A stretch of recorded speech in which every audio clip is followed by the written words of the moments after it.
"I can't do this anymore, Maya." Those were the first words she heard after surgery. Not, "How are you feeling?" Not, "I was so scared." Not even her name said with warmth. Just, "I can't do this." Maya was still in a hospital gown, still had an IV in her arm, still had the anesthesia taste at the back of her throat, and Ryan was standing at the foot of her bed with his jacket all ready. On. Her apartment key sat on the tray table. She looked at the key, then at him, then at the key again, and something inside her went very, very quiet. "You're leaving." It wasn't a question.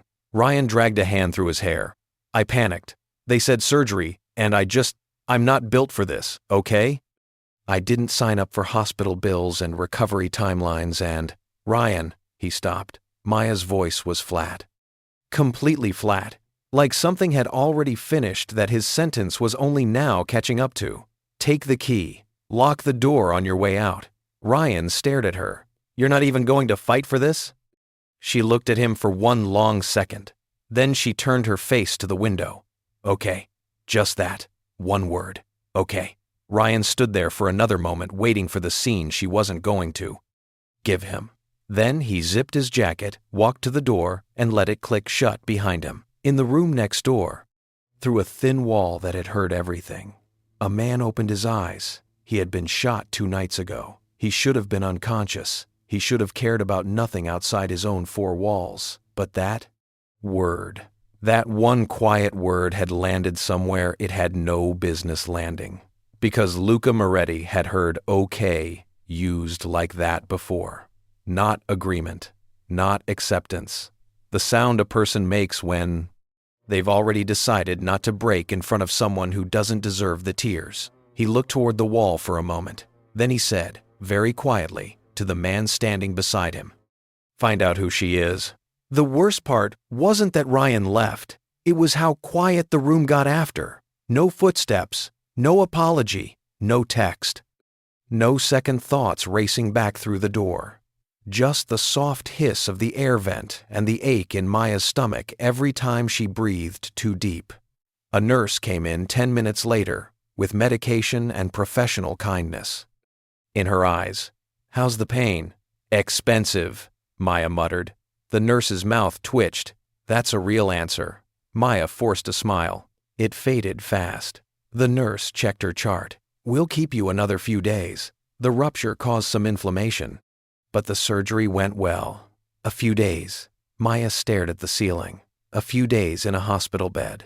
A few weeks off work. Rent due Friday. As if summoned by the thought.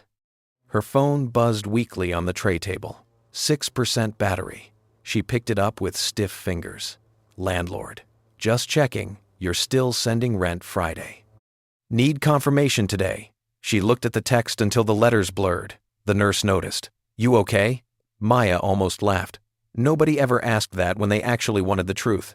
"I'm fine." The nurse gave her the look. Nurses gave liars and left. Across the hall, in a private room larger than hers and darker than it should have been at noon, Luca sat upright against white pillows like he was doing the bed a favor by tolerating it. He still had an IV in one arm. A bandage wrapped his left shoulder under the open collar of a black shirt someone had brought from home. His color was too pale. His eyes weren't. Enzo stood by the window. Rafe stood by the door. "Her appendix ruptured," Rafe said after making a discreet inquiry with the floor nurse. "Emergency surgery." Boyfriend walked. Luca said nothing. "Probably not our business," Enzo added carefully. Luca looked at him. Enzo immediately shut up. A beat later, Luca asked, "Did she cry?" Rafe glanced toward the wall. "No." Something unreadable moved across Luca's face and disappeared before either man could name it.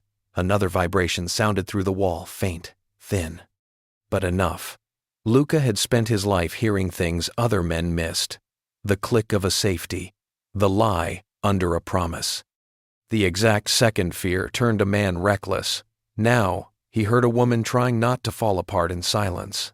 He hated hospitals. Hated the smell, the waiting, the illusion that pain became cleaner under white lights. But most of all, he hated helplessness. And the sound next door was helplessness being swallowed alive. "Rafe." he said. Yeah, boss. Find out what she needs. Enzo blinked. You want us to ask her? No. Luca's voice cooled. I want you to find out without insulting her. That was harder. Which was probably why he gave the order. In her room, Maya called her landlord back, trying to keep her voice steady. Hi, Mr. Keene. I'm in the hospital. Emergency surgery. I just need until next week. There was a pause on the line. Then came the sigh. Maya, I run a business, not a charity. She closed her eyes. I know. I just need a few days. If rent isn't in by Friday, the late fee applies. After that, I can't promise anything. The line went dead. Maya lowered the phone slowly. Her battery hit 1%. Then the screen went black. She stared at her own reflection in it for a second. Then, finally, she let her head fall back against the pillow. Outside her room, a man in a black suit who did not belong in any hospital corridor walked away with all the information Luca had asked for. And 5 minutes later, Maya's nurse came back in carrying a sealed envelope. I think this is for you, the nurse said. Maya frowned. From who? The nurse checked the front. Blank. No idea. The envelope was thick. Maya felt her chest tighten.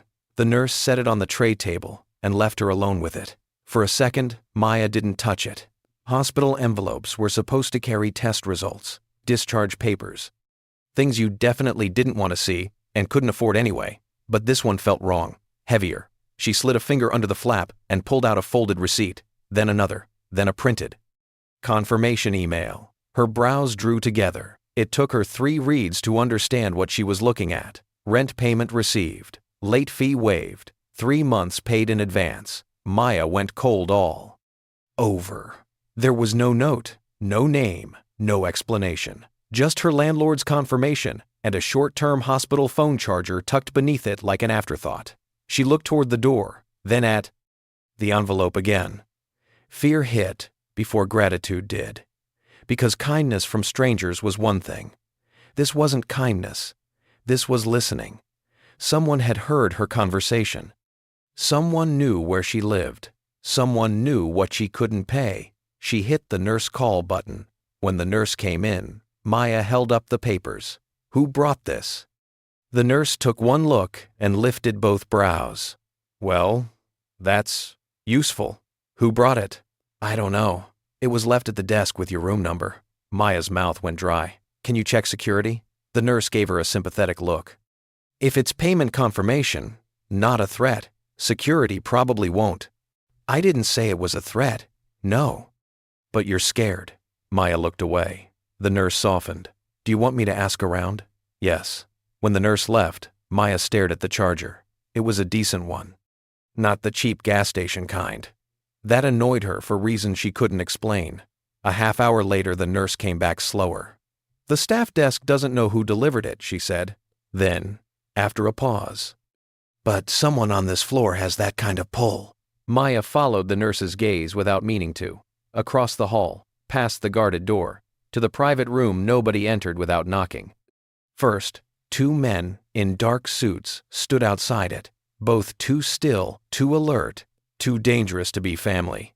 Maya felt something in her stomach tighten that had nothing to do with stitches. Who's in that room? She asked. The nurse hesitated. That was answer enough. Maya looked back at the envelope.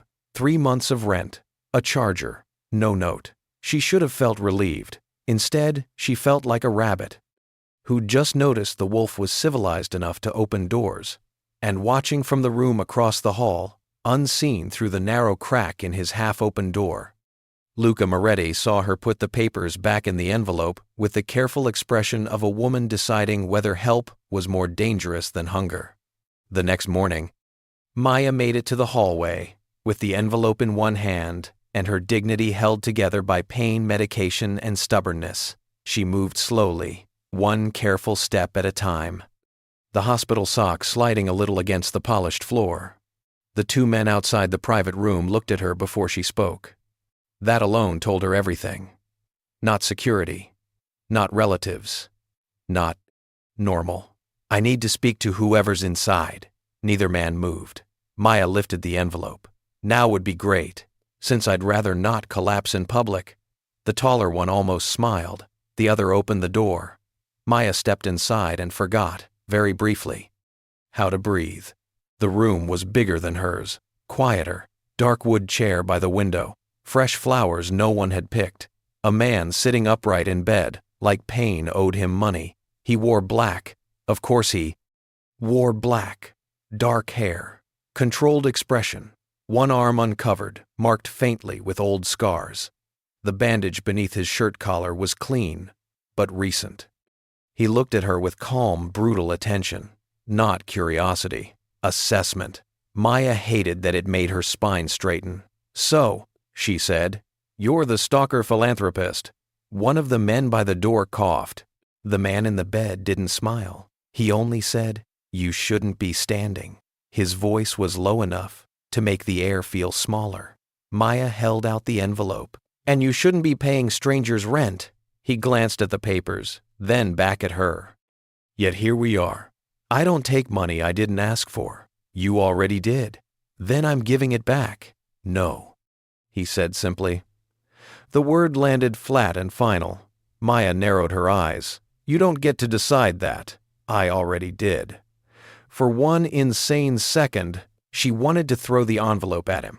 Then her stitches pulled, and she grabbed the back of a chair instead. His eyes dropped instantly to the movement. He noticed too much. That irritated her even more. "You heard me," she said. "Yes, at least he didn't insult her by lying." Heat rose into her face.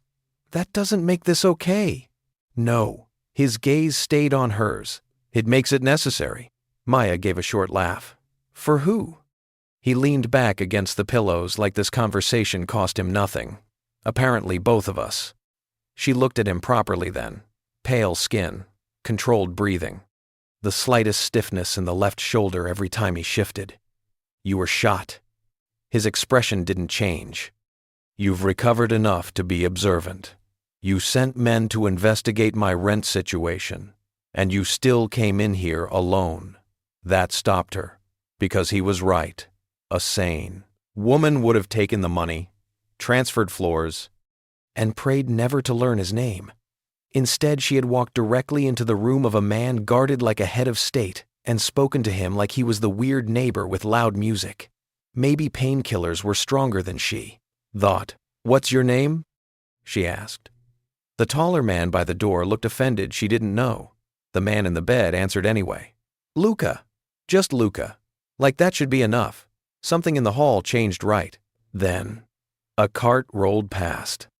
A nurse slowed, looked in, looked away too quickly. Maya saw it, saw the deference, the caution, the fact that everyone on the floor seemed to know what kind of man he was, and nobody wanted to say it out loud.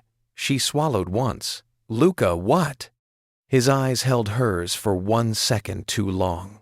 Moretti. Maya froze. Even people outside his world knew that name, not details. Never details, just the sharp-edged rumor of it. Money, violence, the kind of power that didn't live on paper. Her fingers tightened around the envelope. "You paid my rent." "Yes. You don't know me. I know enough." Something about that answer made her pulse jump. She put the envelope on the table beside his bed. "I'm still returning it." Luca glanced at it, unmoved. "Then return it when you can stand without holding the wall." Maya opened her mouth, closed it. Hated that he was right twice in one conversation. She turned to leave. At the door, his voice stopped her. "Maya." She looked back. For the first time, there was something in his expression that wasn't steel. It wasn't charity. Then what was it? Luca's gaze shifted, only once, toward the wall between their rooms, then back to her. "An answer?" he said. Maya left before she could ask the question that made her afraid. An answer to what? After that, Maya avoided his room, avoided looking at his door, avoided wondering why a man like Luca Moretti would hear one stranger's bad breakup and decide it mattered. Unfortunately, avoiding Luca and escaping Luca were two very different things. By noon, her discharge medications were already arranged. By afternoon, The nurse casually mentioned that her follow-up appointment had been moved to a better time slot. By evening, the cafeteria somehow sent up soup that wasn't terrible. She didn't have proof, but she had a strong, irrational urge to throw a spoon across the room on principle. The next day, she found a paperback novel on her tray table. No note. Inside the cover was a pharmacy receipt and a single folded sheet of paper from the billing office confirming her post-surgery costs had been adjusted. Maya stared at the number until she sat down too fast on the edge of the bed. A knock came at the half-open door. Not a nurse. Luca.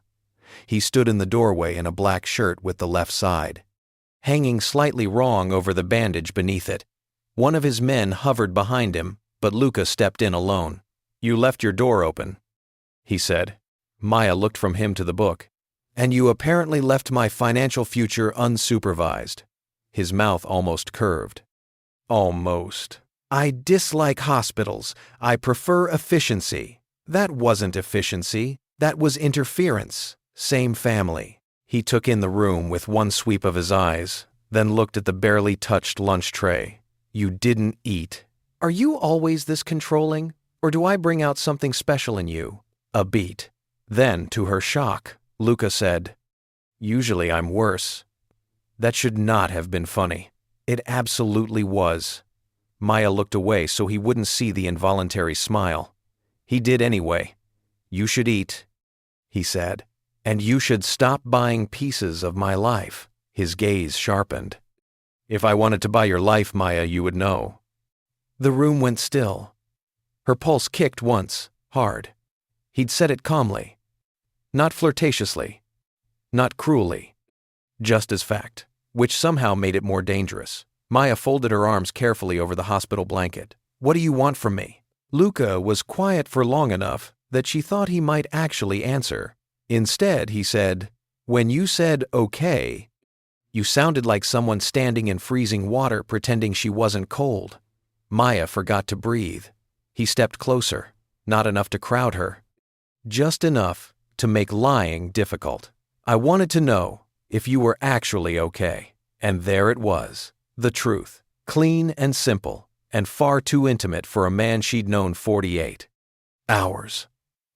Maya looked down at the book in her lap, because if she kept looking at him, something in her expression might give way. "No," she said softly. "I'm not." Luca didn't move, didn't offer comfort, didn't touch her, didn't do the thing weak men did when they wanted gratitude. He only nodded once.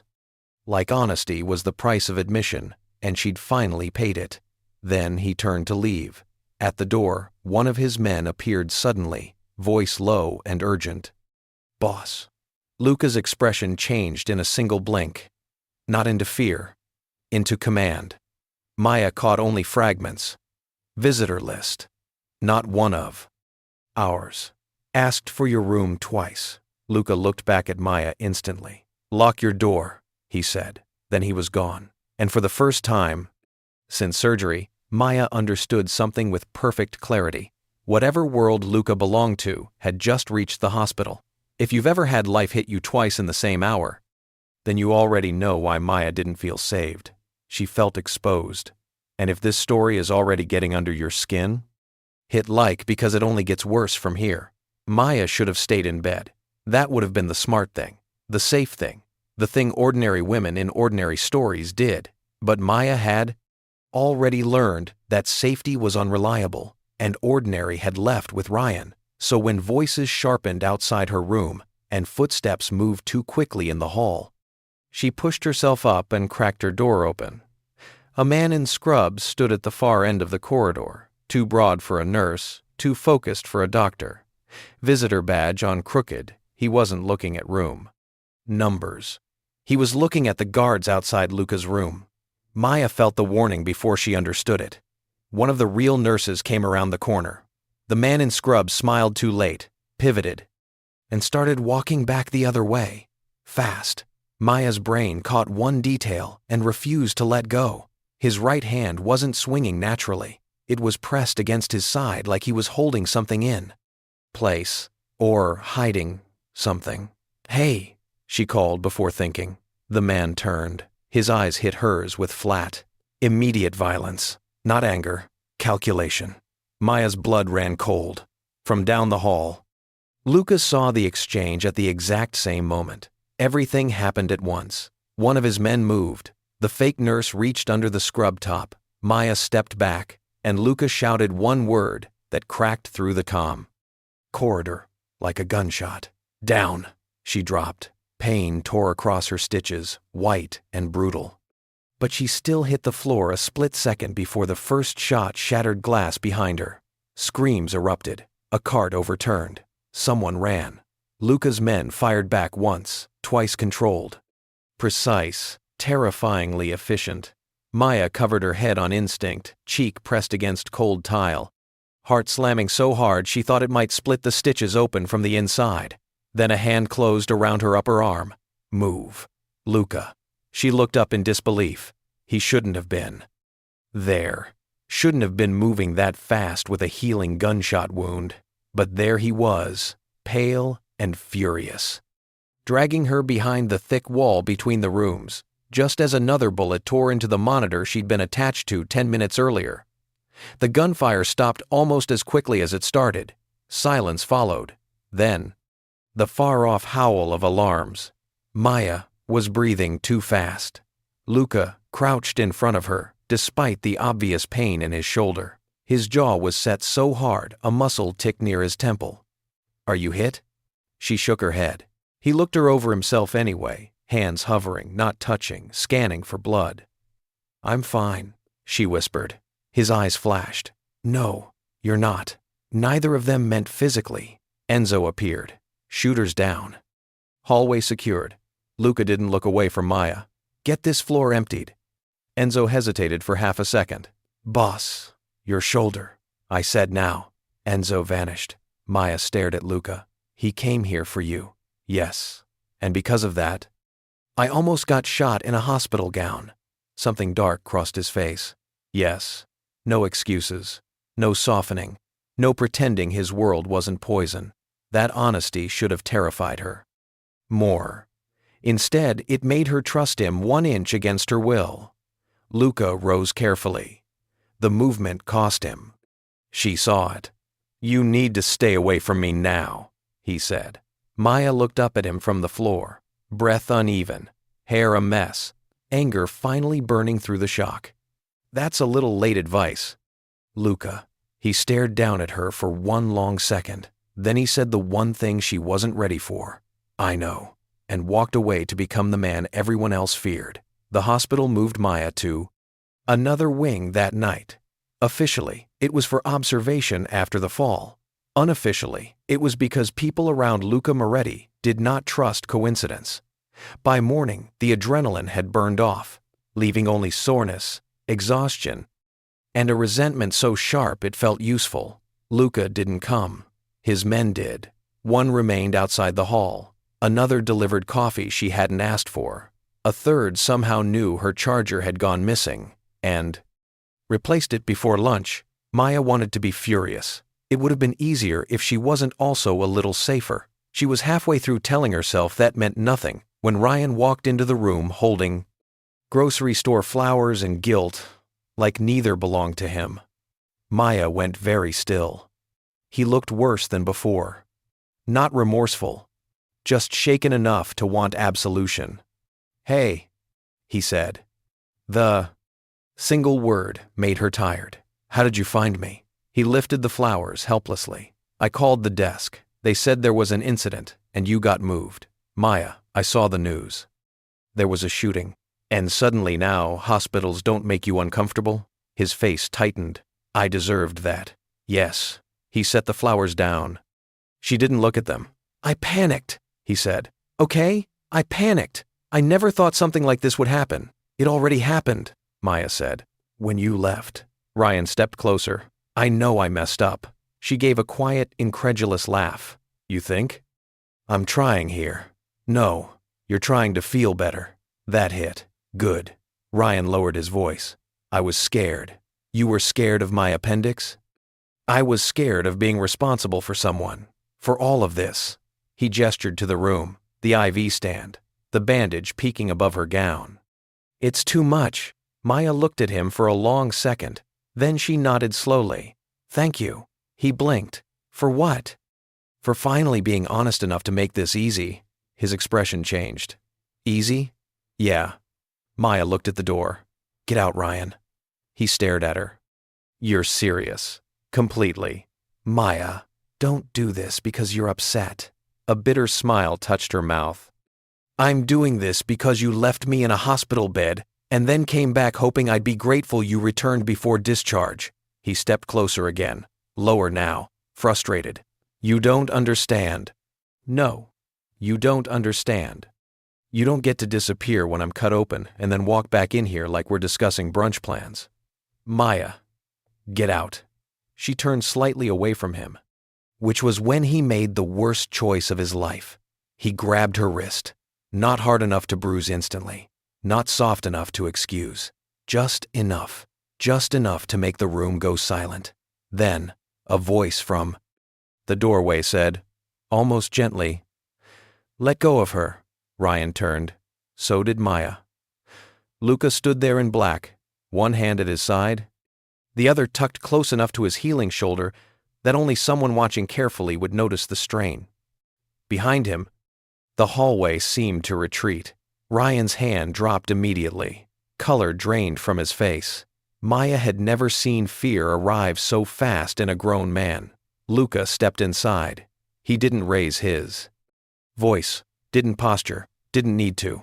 Outside, he said to Ryan. Ryan looked at Maya, as if she might save him from the consequences of touching her. She held his gaze and said, You heard him. Ryan swallowed hard. I didn't mean anything by it. Luca's expression didn't change. That's worse. It means this is natural to you. Ryan backed toward the door. Luca moved aside just enough to let him pass. And for 1 second, the two men stood close. One ordinary, one not. Ryan left without the flowers. Maya stared at the closed door after him. Then, very quietly, You don't get to threaten people for me. Luca looked at her. I didn't threaten him. He wasn't lying. That was the problem. Before I tell you what Luca said next and what Maya finally admitted out loud, make sure you're subscribed. Because the next few minutes are where this stops being a heartbreak story and becomes something neither of them can walk away from. For a long time, neither of them spoke. Maya sat by the window in the hard chair, blanket over her legs, looking out at a city rinsed gold by evening. Luca remained near the door at first, as if uncertain whether staying would make things better or worse. That uncertainty looked strange on him. Human. Finally, Maya said, If you're going to loom, sit down. You're making the room dramatic. One corner of his mouth moved. He took the chair opposite hers instead of the bed. Deliberate. Respectful. Too respectful for a man whose name made nurses nervous. Maya studied him in the fading light. You heard everything, she said. It wasn't a question. Luca nodded once. Yes, from the beginning? Yes. And you decided to interfere. I decided not to ignore it. She looked down at her hands. That's not normal. No. Do you usually involve yourself in the lives of strangers? No. That answer came too fast to doubt. Maya lifted her eyes. Then why me? Luca went still. Outside, a siren passed far below. Someone laughed in the hallway. Life, rude enough to keep moving. When he finally spoke, his voice had changed. Less steel, more truth. Because when he left, you didn't ask him to stay. Maya frowned slightly. He continued, You didn't cry for him. You didn't bargain. You didn't humiliate yourself to keep a man who had already made his choice. Pain crossed her face before she could hide it. That wasn't strength. I know. Luca's gaze held hers. That's why I paid attention. The words landed deep. Deeper than flirting. Deeper than rescue. Recognition. Luca looked away first. To the window. People think breaking is loud. Usually it isn't. Usually it's quiet. Usually it sounds exactly like the word you used. Maya's throat tightened. She asked the question softly this time. Why did that matter to you? A long pause. Then Luca said, Because I knew you weren't okay. Her eyes stung. Not because he was right. because he'd noticed. Ryan had loved the version of her that required nothing. Luca had met her in the worst hour of Neri. Her weak, and seen everything she was trying not to show. That should scare me? Maya whispered. It probably does. It does. He accepted that without argument. Maya laughed weakly and scrubbed at one eye with the heel of her hand before any tears could fall. You're very calm about being terrifying. Luca's mouth almost curved again. Practice. She looked at his shoulder. Does it hurt? Yes. You say that like it's root of it. Pain is boring. Maya shook her head. You are a deeply strange man. And yet, he said quietly, you keep talking to me. That shut her up, because again annoyingly, infuriatingly, he was right. Maya was discharged the next morning. Her movements were slow, careful, real. Every step reminded her she'd been cut open. Every signature reminded her life had gone on while she was sedated. A nurse handed over instructions, medication schedule, warnings, rest, as if rest were a choice people made instead of a luxury they could afford. When Maya stepped into the hallway with a small bag in one hand, she saw two things at once. Ryan standing near the elevators, hopeful and pale, and Luca at the far end of the corridor, silent, waiting, not moving toward her, not claiming, not insisting, just present. Ryan spotted her first. Maya. She stopped him with a look. No. He swallowed. Can I at least drive you home? My home that you left the key for? His face fell. I said I was sorry, and I heard you. He looked past her, to Luca, then back again. You don't even know that man. Maya followed his gaze. Luca stood exactly where he'd been, expression unreadable, hands still. For all his power, he was giving her the one thing Ryan never had in a crisis. Space. Maya turned back slowly. You're right, she said. I don't. Ryan exhaled in relief too soon. Then Maya finished. But I know what you do when things get hard. That ended it. Really ended it. Ryan looked at her like he wanted to say something else. Something final. Something that might preserve whatever version of himself he preferred remembering. Instead, he nodded once and left. No scene. No redemption. No last-minute transformation. Just a man walking away for the second time. Maya watched the elevator doors close on him and felt lighter. Not healed, not fixed, just lighter. When she turned, Luca was still there. He stepped closer only when she did first.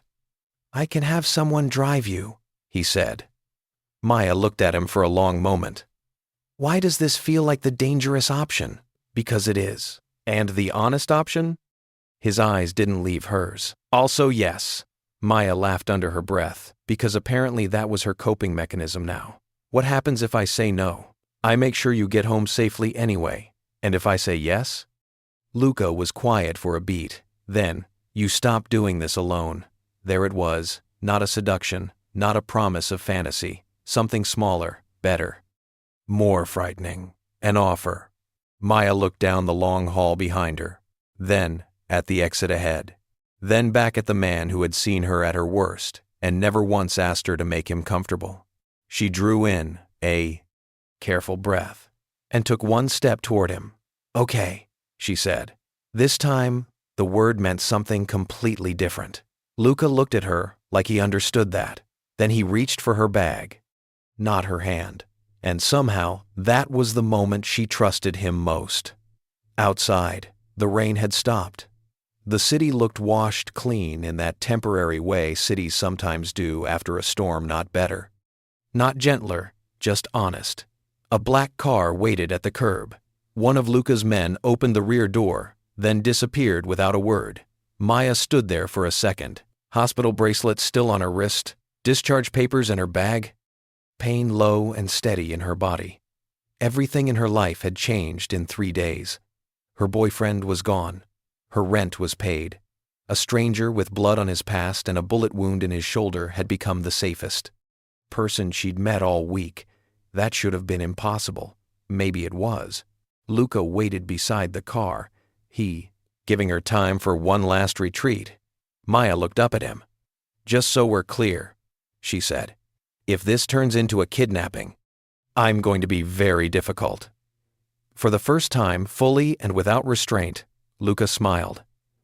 It changed his whole face, made him look younger, more dangerous, somehow. "I've already noticed." Maya got into the car. Luca followed, and as the door shut behind them, sealing in the quiet, Maya realized something she hadn't let herself think until then. The man she should have feared had never once made her feel alone. The man she had loved had. Sometimes that's how the story really begins. Not when someone saves you, when someone sees you. If you made it to the end, drop one word in the comments, Ryan or Luca. And if you want to know what happens the first night Maya spends under Luca Moretti's roof, subscribe. That story is already coming.